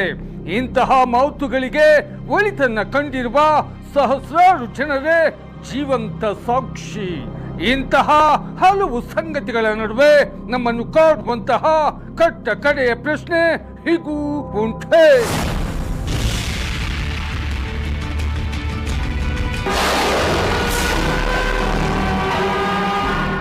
ಬಾಹ್ಯಾಕಾಶದಲ್ಲಿ ಉಪಗ್ರಹಗಳನ್ನ ಅತ್ಯಂತ ನಿಖರವಾಗಿ ನಿಯಂತ್ರಿಸುವ ಒಬ್ಬ ಇಸ್ರೋ ವಿಜ್ಞಾನಿ ಇದ್ದಕ್ಕಿದ್ದಂತೆ ಪ್ರಜ್ಞೆ ತಪ್ಪಿ ಹುತ್ತದ ಬಳಿ ಮಂಡಿಯೂರಿ ದೈವಿಕ ಶಕ್ತಿಗೆ ಶರಣಾಗ್ತಾರೆ ಅಂದ್ರೆ ನಂಬಲು ಸ್ವಲ್ಪ ಕಷ್ಟ ಅಲ್ವಾ? ಖಂಡಿತ. ಮೇಲ್ನೋಟಕ್ಕೆ ಇದು ನಂಬಲು ಅಸಾಧ್ಯವಾದ ಮಾತು. ಹೌದು. ಹಾಸನ ಜಿಲ್ಲೆಯ ಅರಸೀಕೆರೆ ತಾಲೂಕಿನ ಚಗಚಗೆರೆ ಎಂಬ ಸಣ್ಣ ಗ್ರಾಮದಲ್ಲಿ ನಡೆದಿರುವ ಈ ವಿದ್ಯಮಾನ ಕೇವಲ ಕಾಕತಾಳೀಯನೋ, ಪವಾಡವೋ ಅಥವಾ ತರ್ಕಕ್ಕೆ ನಿಲುಕದ ಮನುಷ್ಯನ ಮನಸ್ಸಿನ ಆಳದ ರಹಸ್ಯವೋ ಅನ್ನೋದನ್ನ ಇವತ್ತಿನ ನಮ್ಮ ಈ ಆಳವಾದ ಅಧ್ಯಯನದಲ್ಲಿ ಬಿಡಿಸಿ ನೋಡೋಣ. ಇದು ಬಹಳ ಆಸಕ್ತಿದಾಯಕ ಚರ್ಚೆ ಆಗತ್ತೆ ಅಂತ ನನಗೆ ಅನಿಸ್ತಿದೆ. ನಿಜ. ಇಂದು ನಾವು ವಿಶ್ಲೇಷಿಸುತ್ತಿರುವ ಮೂಲ ವಸ್ತು ಆ ಹಳ್ಳಿಯ ಉದ್ಭವ, ಶನೀಶ್ವರ ಸ್ವಾಮಿ ಮತ್ತು ಅಲ್ಲಿನ ನಾಗಸರ್ಪದ ಸುತ್ತ ಹೆಣೆದುಕೊಂಡಿರುವ ನೈಜ ಘಟನೆಗಳ ಕುರಿತಾದ ಒಂದು ಯೂಟ್ಯೂಬ್ ವಿಡಿಯೋದ ಟ್ರಾನ್ಸ್ಕ್ರಿಪ್ಟ್. ಅಂದ್ರೆ ನಮ್ಮ ಉದ್ದೇಶ ಇಲ್ಲಿ ಕೇವಲ ಭಕ್ತಿಯ ಕಥೆಗಳನ್ನ ಹೇಳೋದಲ್ಲ, ಬದಲಾಗಿ ವಿಜ್ಞಾನ, ಅತಿತರ್ಕ ಮತ್ತು ಸಂಪೂರ್ಣ ಶರಣಾಗತಿಯ ನಡುವೆ ನಡೆಯುವ ಸಂಘರ್ಷದ ಅಸಲಿ ಕಾರಣವನ್ನ ಕೆದಕಿ ನೋಡೋದು ಅಲ್ವಾ? ಎಕ್ಸಾಕ್ಟ್ಲಿ. ಈ ಟ್ರಾನ್ಸ್ಕ್ರಿಪ್ಟ್ ಅನ್ನು ನಾವು ಸೂಕ್ಷ್ಮವಾಗಿ ಗಮನಿಸಿದ್ಲೆ ಇದು ಕೇವಲ ಒಂದು ದೇವಸ್ಥಾನದ ಉಗಮದ ಕಥೆಯಾಗಿ ಉಳಿಯೋದಿಲ್ಲ. ಹೌದು, ಏನ್ ಗೊತ್ತಾ, ಮನುಷ್ಯನ ಮೆದುಳು ಮತ್ತು ಮನಸ್ಸು ತಾನು ನಂಬಿದ ಎಲ್ಲ ವೈಜ್ಞಾನಿಕ, ಆರ್ಥಿಕ ಮತ್ತು ವೈದ್ಯಕೀಯ ಲೆಕ್ಕಾಚಾರಗಳು ತಲೆಕೆಳಗಾದಾಗ ತನ್ನನ್ನು ತಾನು ರಕ್ಷಿಸಿಕೊಳ್ಳಲು ಹೇಗೆ ಒಂದು ಅತೀಂದ್ರಿಯ ಶಕ್ತಿಯ ಮೊರೆ ಹೋಗುತ್ತೆ ಅನ್ನೋ ಅದ್ಭುತವಾದ ಮನಃಶಾಸ್ತ್ರೀಯ ಪ್ರಕ್ರಿಯೆ ಇಲ್ಲಿದೆ. ಓಕೆ, ಅಂದ್ರೆ ಇದನ್ನ ಕೇವಲ ಪವಾಡ ಅಂತ ಕೊಂಡ್ಮುಚ್ಚಿ ಒಪ್ಪಿಕೊಳ್ಳೋ ಬದಲು, ಹೌದು, ಅಥವಾ ಮೂಢನಂಬಿಕೆ ಅಂತ ತಳ್ಳಿ ಹಾಕುವ ಬದಲು ಇದರ ಹಿಂದಿರುವ ಮಾನವೀಯ ಹತಾಶೆ ಮತ್ತು ಭರವಸೆಯ ಯಂತ್ರಶಾಸ್ತ್ರ, ಅಂದ್ರೆ ಆ ಮೆಕ್ಯಾನಿಕ್ಸ್ ಆಫ್ ಹೋಪ್ ಅಂತ ನಾವೇನ್ ಕರಿತೀವಿ, ಅದನ್ನ ನಾವು ಬಿಡಿಸಿ ನೋಡಬೇಕು. ಆ ಹತಾಶೆಯ ಮಟ್ಟ ಎಷ್ಟಿರುತ್ತೆ ಅನ್ನೋದಕ್ಕೆ ಆ ಟ್ರಾನ್ಸ್ಕ್ರಿಪ್ಟ್ ನಂದಿರೋ ಮೊದಲನೇ ಪ್ರಕರಣವೇ ಒಂದು ದೊಡ್ಡ ಉದಾಹರಣೆ. ಆ ಮಹಿಳೆಯ ಕಥೆ ಅಲ್ವಾ? ಹೌದು. ಪಾರ್ಶ್ವವಾಯು ಅಂದ್ರೆ ಸ್ಟ್ರೋಕ್ ಬಂದು ದೇಹದ ಬಲಭಾಗ ಸಂಪೂರ್ಣವಾಗಿ ನಿಷ್ಕ್ರಿಯಗೊಂಡಿದ್ದ ಒಬ್ಬ ಮಹಿಳೆಯ ಕಥೆ ಅದು. ವೈದ್ಯಕೀಯವಾಗಿ ಆಕೆಗೆ ಗುಣಮುಖರಾಗುವ ಯಾವ ಭರವಸೆಯೂ ಇರಲಿಲ್ಲ ಅಂತ ಟ್ರಾನ್ಸ್ಕ್ರಿಪ್ಟ್ ಹೇಳುತ್ತೆ. ನಿಜ, ಆಕೆ ಸಂಪೂರ್ಣವಾಗಿ ಅಸಹಾಯಕ ಸ್ಥಿತಿಯಲ್ಲಿದ್ರು. ಆದ್ರೆ ಆಕೆ ತನ್ನ ಪುಟ್ಟ ಮಗುವಿಗಾಗಿ ಕಣ್ಣೀರಿಟ್ಟು ಬೇಡಿದಾಗ ಏಕಾಏಕಿ ಮನೆ ಬಾಗಿಲಿಗೆ ಆ ನಾಗಸರ್ಪ ಬಂದು ದರ್ಶನ ನೀಡಿತು ಮತ್ತು ಅದಾದ ನಂತರ ಆಕೆಯ ಆರೋಗ್ಯ ದಿಢೀರನೆ ಸುಧಾರಿಸಿತು ಅಂತ ಹೇಳಲಾಗಿದೆ. ಆಹಾ, ಇದು ಕೇಳಲು ರೋಮಾಂಚನಕಾರಿ. ಆದ್ರೆ ಅದೇ ವೈಜ್ಞಾನಿಕವಾಗಿ ನೋಡಿದ್ರೆ ನಂಬಲು ಕಷ್ಟವಾಗುತ್ತೆ ಅಲ್ವಾ? ಒಂದು ಹಾವು ಬಂದು ದರ್ಶನ ಕೊಟ್ರೆ ಪಾರ್ಶ್ವವಾಯು ಹೇಗೆ ಗುಣವಾಗುತ್ತೆ? ಇಲ್ಲಿ ಕೆಲಸ ಮಾಡಿದ್ದು ಆ ಹಾವಿನ ಶಕ್ತಿನೋ ಅಥವಾ ಆ ದೇವರೇ ನನ್ನ ಕಷ್ಟ ನೋಡಲು ಬಂದಿದ್ದಾನೆ ಅನ್ನೋ ಆಕೆಯ ನಂಬಿಕೆ ಸೃಷ್ಟಿಸಿದ ಯಾವುದಾದರೂ ಜೈವಿಕ ಪ್ರಕ್ರಿಯೆನೋ? ಇದನ್ನೇ ವೈದ್ಯಕೀಯ ವಿಜ್ಞಾನದಲ್ಲಿ ಸೈಕೋಸೊಮ್ಯಾಟಿಕ್ ಪ್ರತಿಕ್ರಿಯೆ ಅಂತ ಕರೆಯೋದು. ಸೈಕೋಸೊಮ್ಯಾಟಿಕ್ ಅಂದ್ರೆ ನೋಡಿ, ಪಾರ್ಶ್ವವಾಯುವಿನಂತಹ ಕಾಯಿಲೆಗಳಲ್ಲಿ ದೇಹದ ನರಮಂಡಲ ತೀವ್ರವಾದ ಆಘಾತಕ್ಕೆ ಒಳಗಾಗಿರುತ್ತೆ. ಇಲ್ಲಿ ಕೇವಲ ಮಾತ್ರೆಗಳು ಮಾತ್ರ ಕೆಲಸವಾಡೋದಿಲ್ಲ. ಓಕೆ, ಬೇರೆ ಇನ್ನೇನ್ ಬೇಕಾಗುತ್ತೆ? ರೋಗಿಯ ಒಳಗಿರುವ ಬದುಕುವ ಇಚ್ಛಾಶಕ್ತಿ ಅಥವಾ ವಿಲ್ ಪವರ್ ಅತ್ಯಂತ ಮುಖ್ಯವಾಗುತ್ತೆ. ಬಡತನ ಮತ್ತು ಕಾಯಿಲೆ ಆ ಮಹಿಳೆಯ ಇಚ್ಛಾಶಕ್ತಿಯನ್ನ ಸಂಪೂರ್ಣವಾಗಿ ಕಸಿದುಕೊಂಡಿದ್ವು. ಆಕೆ ಮೆದುಳು ಹತಾಶೆಯ ತುತ್ತ ತುದಿಯಲ್ಲಿತ್ತು. ಆ ಕ್ಷಣದಲ್ಲಿ ಆಕೆಗೆ ನಾಗಸರ್ಪದು ದರ್ಶನವಾಗುತ್ತೆ. ಹೌದು, ಮತ್ತು ಆಕೆಯ ನಂಬಿಕೆಯ ಪ್ರಕಾರ ಆ ಸರ್ಪ ಸಾಕ್ಷಾತ್ ದೇವರೇ ಆಗಿರುತ್ತೆ. ದೇವರೇ ನನ್ನನ್ನು ಹುಡುಕೊಂಡು ಬಂದಿದ್ದಾನೆ, ಇನ್ನೇನೂ ತೊಂದರೆ ಇಲ್ಲ ಅನ್ನೋ ಆ ಸಂಪೂರ್ಣ ಶರಣಾಗತಿ ಇದೆಯಲ್ಲ, ಅದು ಆಕೆಯ ಮೆದುಳಿನಲ್ಲಿ ಎಂಡಾರ್ಫಿನ್ ಮತ್ತು ಡೋಪಮೈನ್ನಂತಹ ರಾಸಾಯನಿಕಗಳ ಮಹಾಪೂರವನ್ನೇ ಹರಿಸುತ್ತೆ. ಒಂದು ನಿಮಿಷ, ನಾನಿದನ್ನ ಸ್ವಲ್ಪ ಬೇರೆ ತರಹ ಅರ್ಥ ಮಾಡ್ಕೊಳ್ಬೋದಾ ಅಂತ ನೋಡ್ತಿದ್ದೀನಿ. ನಮ್ಮ ಕಂಪ್ಯೂಟರ್ ಹಾರ್ಡ್ವೇರ್ ಸಂಪೂರ್ಣವಾಗಿ ಕ್ರ್ಯಾಶ್ ಆದಾಗ ಎಲ್ಲಿಂದಲೋ ಒಂದು ಸಾಫ್ಟ್ವೇರ್ ಅಪ್ಡೇಟ್ ಬಂದು ಎಲ್ಲವನ್ನೂ ಸರಿಪಡಿಸಿದಂತೆ ಈ ಘಟನೆ ಕಾಣ್ತಿದೆ. ಅಂದ್ರೆ ಆಕೆಯ ಮೆದುಳೆ ಆಕೆಯ ದೇಹವನ್ನ ಗುಣಪಡಿಸಲು ಬೇಕಾದ ಒಂದು ಪ್ರಬಲವಾದ ಸಿಗ್ನಲ್ ಅನ್ನ ಕಳಿಸ್ತು ಅಂತೀರಾ? ನಿಖರವಾಗಿ ಹೇಳಬೇಕು ಅಂದ್ರೆ ಹೌದು. ಆ ಸಾಫ್ಟ್ವೇರ್ ಅಪ್ಡೇಟ್ ಉದಾಹರಣೆ ಬಹಳ ಚೆನ್ನಾಗಿದೆ. ಮೆದುಳಿನ ಈ ರಾಸಾಯನಿಕಗಳು ಕೇವಲ ನೋವನ್ನ ಕಡಿಮೆ ಮಾಡೋದಲ್ಲದೆ ನರಕೋಶಗಳ ಚೇತರಿಕೆಗೆ ಅಂದ್ರೆ ನ್ಯೂರೋಪ್ಲಾಸ್ಟಿಸಿಟಿಗೆ ವೇಗವರ್ಧಕವಾಗಿ ಕೆಲಸ ಮಾಡುತ್ತವೆ. ವಾವ್! ಅಂದ್ರೆ ಆ ನಂಬಿಕೆ ಒಂದ್ ರೀತಿಯ ಶಾರ್ಕ್ ಥೆರಪಿ ಇದ್ದ ಹಾಗೆ. ಹತಾಶೆಯಿಂದ ಮರಗಟ್ಟಿ ಹೋಗಿದ್ದ ಆಕೆಯ ದೇಹಕ್ಕೆ ಆ ನಂಬಿಕೆ ಒಂದು ಬೃಹತ್ ಆಘಾತ ಚಿಕಿತ್ಸೆಯಂತೆ ಕೆಲಸ ಮಾಡಿದೆ. ಆ ಸರ್ಪ ಅಲ್ಲಿ ಕೇವಲ ಒಂದು ಪ್ರಾಣಿಯಾಗಿರ್ಲಿಲ್ಲ, ಆಕೆಯ ಪಾಲಿಗೆ ಅದು ಗುಣಪಡಿಸುವ ಒಂದು ಭರವಸೆಯ ಆಂಕರ್ ಆಗಿತ್ತು. ಓಕೆ, ಹಾಗಾದ್ರೆ ಈ ಆರ್ಥಿಕ ಸಂಕಷ್ಟಗಳಿಗೂ ಇದೇ ಲಾಜಿಕ್ ಅನ್ವಯಿಸುತ್ತಾ? ಟ್ರಾನ್ಸ್ಕ್ರಿಪ್ಟ್ನಲ್ಲಿ ದಿನೇಶ್ ಎಂಬ ಕ್ಲರ್ಕ್ ಕತೆ ಕೂಡ ಇದೆ. ಹೌದು, ದಿನೇಶ್ ಅವರ ಕತೆ ಬಹಳ ವಿಭಿನ್ನವಾಗಿದೆ. ನೋಡಿ, 15 ವರ್ಷಗಳ ಹಿಂದೆ ಮನೆ ಕಟ್ಟಲು ಪಾಯ ಹಾಕಿ ಹಣವಿಲ್ಲದೆ ಕೆಲಸ ನಿಲ್ಲಿಸಿದ್ರು. ಆ ಹುತ್ತದ ಜಾಗಕ್ಕೆ ಬಂದು ಹೋದ ನಂತರ ಅವರು ಇದ್ದಕ್ಕಿದ್ದಂತೆ ಸ್ವಂತ ವ್ಯವಹಾರ ಶುರು ಮಾಡಿ ಈಗ ಡ್ಯೂಪ್ಲೆಕ್ಸ್ ಮನೆ ಕಟ್ಟಿದ್ದಾರೆ. ಹಾಗೆ ಕಲ್ಪನಾ ರವಿ ಎಂಬುವರು ವ್ಯವಹಾರದಲ್ಲಿನ ದಿಢೀರ್ ಅಭಿವೃದ್ಧಿಯೂ ಇದೇ ರೀತಿ ಇದೆ. ಇಲ್ಲಿ ನಾಗಸರ್ಪ ಬಂದು ಅವರಿಗೆ ಹಣವನ್ನೇನೂ ಕೊಟ್ಟಿಲ್ಲ. ಇದೆಲ್ಲ ನಾವು ಪ್ಲಾಸಿಬೋ ಎಫೆಕ್ಟ್ ಅಂತ ಕರೆಯಬಹುದಾ? ಅಂದ್ರೆ ಅಲ್ಲಿರೋದು ಕೇವಲ ಹುತ್ತ, ಆದ್ರೆ ನನ್ಗೆ ಶನೇಶ್ವರನ ಬೆಂಬಲವಿದೆ ಅನ್ನೋ ಭ್ರಮೆಯೇ ಆತನಿಗೆ ದೊಡ್ಡ ಆರ್ಥಿಕ ರಿಸ್ಕ್ ತೆಗೆದುಕೊಳ್ಳುವ ಧೈರ್ಯ ಕೊಟ್ಟಿರಬಹುದಲ್ವೇ? ಇಲ್ಲಿ ಒಂದು ಚಿಕ್ಕ ತಿದ್ದುಪಡಿ. ಪ್ಲಾಸಿಬೋ ಎಫೆಕ್ಟ್ ಅಂದ್ರೆ ಕೇವಲ ಭ್ರಮೆ ಅಲ್ಲ, ಅದು ಮನುಷ್ಯನ ವರ್ತನೆಯನ್ನ ಬದಲಾಯಿಸುವ ಒಂದು ಪ್ರಬಲ ಸಾಧನ. ದಿನೇಶ್ ಅವರ ಮನಸ್ಥಿತಿಯನ್ನ ಒಮ್ಮೆ ಯೋಚಿಸಿ. 15 ವರ್ಷಗಳಿಂದ ಒಂದು ಪಾಯ ಹಾಗೆ ಬಿದ್ದಿದೆ. ಹೌದು, ಅಂದ್ರೆ ಆ ಮನುಷ್ಯ ಪ್ರತಿದಿನ ಆ ಸೋಲನ್ನು ನೋಡ್ತಾ ಬದುಕ್ತಿದ್ದಾನೆ ಎಂದರ್ಥ. ಈ ಸೋಲಿನ ಭಾರ ಅಥವಾ ಮಾನಸಿಕ ಹೊರೆ ಮನುಷ್ಯನನ್ನು ಯಾವುದೇ ಹೊಸ ಪ್ರಯತ್ನ ಮಾಡದಂತೆ ತಡೆಯುತ್ತೆ. ಅವನು ಸಂಪೂರ್ಣವಾಗಿ ರಿಸ್ಕ್ ತೆಗೆದುಕೊಳ್ಳಲು ಹೆದರುತ್ತಾನೆ. ನಿಜ, ಆ ಭಯ ಅವನನ್ನ ಕಟ್ಟಿ ಹಾಕಿರುತ್ತೆ. ಆದ್ರೆ ದೈವಿಕ ಶಕ್ತಿಯ ಮುಂದೆ ನಿಂತು ತನ್ನ ಕಷ್ಟವನ್ನು ಹೇಳಿಕೊಂಡಾಗ ಆ ಸೋಲಿನ ಸಂಪೂರ್ಣ ಜವಾಬ್ದಾರಿಯನ್ನ ಆತ ದೇವರ ಹೆಗಲಿಗೆ ವರ್ಗಾಯಿಸುತ್ತಾನೆ. ಇದು ನಿಜಕ್ಕೂ ಕುತೂಹಲಕಾರಿ. ಅಂದ್ರೆ ನಾನು ಒಂಟಿಯಲ್ಲ, ನನ್ನ ಹಿಂದೆ ಒಂದು ಅದೃಶ್ಯ ಶಕ್ತಿ ಇದೆ ಅನ್ನೋ ಭಾರನೆ ಅವನಿಗೆ ಆ ಸೋಲಿನ ಭಯದಿಂದ ಮುಕ್ತಿ ನೀಡಿತು ಅಂತಾನಾ? ಹೌದು, ಖಂಡಿತ. ವೈಫಲ್ಯದ ಭಯ ಹೊರಟು ಹೋದ ಮರುಕ್ಷಣವೇ ಮನುಷ್ಯನ ಕ್ರಿಯಾಶೀಲತೆ ಜಾಗೃತವಾಗುತ್ತೆ. 15 ವರ್ಷಗಳಿಂದ ಬ್ಲಾಕ್ ಆಗಿದ್ದ ದಿನೇಶ್ ಅವರ ಆಲೋಚನಾ ಲಹರಿ ಇದ್ದಕ್ಕಿದ್ದಂತೆ ತೆರೆದುಕೊಂಡಿತು. ಅಂದ್ರೆ ಹೊಸ ವ್ಯವಹಾರ ಶುರು ಮಾಡೋಕೆ ಬೇಕಾದ ಕಾನ್ಫಿಡೆನ್ಸ್ ಬಂತು. ಹೌದು, ಜನರನ್ನು ಭೇಟಿಯಾಗುವ, ನಿರ್ಧಾರಗಳನ್ನು ತೆಗೆದುಕೊಳ್ಳುವ ಧೈರ್ಯ ಬಂತು. ಆ ಹುತ್ತದ ಮನೆ ಅವರಿಗೆ ಹಣದ ಗಂಟನ್ನು ಕೊಡ್ಲಿಲ್ಲ, ಬದಲಾಗಿ ಅವರಲ್ಲೇ ಅಡಗಿದ್ದ ಆದರೆ ಸೋಲಿನ ಭಯದಿಂದ ಮುಚ್ಚಿ ಹೋಗಿದ್ದ ಸಾಮರ್ಥ್ಯವನ್ನು ಅನ್ಲಾಕ್ ಮಾಡ್ತು. ವಾವ್, ನಂಬಿಕೆಯ ಅತಿ ದೊಡ್ಡ ಶಕ್ತಿಯೇ ಅದು ಅನ್ಸುತ್ತೆ. ಅದು ಮನುಷ್ಯನನ್ನ ಅವನದೇ ಭಯದ ಬಂಧನದಿಂದ ಬಿಡುಗಡೆ ಮಾಡುತ್ತೆ. ಹೌದು, ಇದನ್ನೇ ನಾನು ಮೆಕ್ಯಾನಿಕ್ಸ್ ಆಫ್ ಹೋಪ್ ಅಂತ ಕರೆದದ್ದು. ದಿನೇಶ್ ಅವರ ಆರ್ಥಿಕ ಸಮಸ್ಯೆ ಬಗೆಹರಿದ್ದು ಒಬ್ಬ ಒಂಟಿ ಮನುಷ್ಯನ ಆಂತರಿಕ ಹೋರಾಟ. ಆದ್ರೆ ಈ ನಂಬಿಕೆಯ ಶಕ್ತಿ ಕೇವಲ ಒಬ್ಬ ವ್ಯಕ್ತಿಯನ್ನಷ್ಟೇ ಅಲ್ಲ, ಒಂದು ಇಡೀ ಒಡೆದ ಕುಟುಂಬವನ್ನ ಹೇಗೆ ಬೆಸೆಯಬಲ್ಲದು ಅನ್ನೋದಕ್ಕೆ ಸೋಂಬೇಗೌಡರ ಕಥೆ ಸಾಕ್ಷಿ ಅಂತ ಟ್ರಾನ್ಸ್ಕ್ರಿಪ್ಟ್ ಹೇಳುತ್ತೆ.